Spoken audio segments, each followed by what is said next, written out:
Welcome. In this video, I will show you how to fix 165 Hz not working in applications on OnePlus 15R smartphone. We can manually force higher frequencies for each application on this phone simply by going to Settings, selecting Display and Brightness, then scrolling down to Screen Refresh Rate. Here we're gonna have to select High.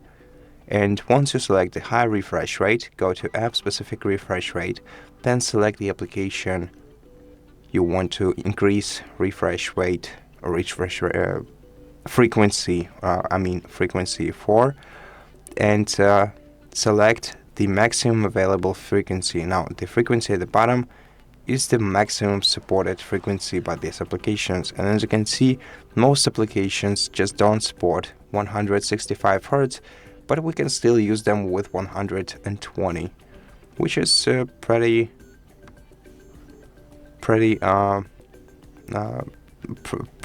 high number, actually. And and unfortunately, we cannot fix applications not supporting higher frequencies, as it's just embedded in the code of these applications. And that's it. Thank you for watching this video. If you liked it, please consider subscribing to our channel, leave us a like in the comment below, and I'll see you in the next one.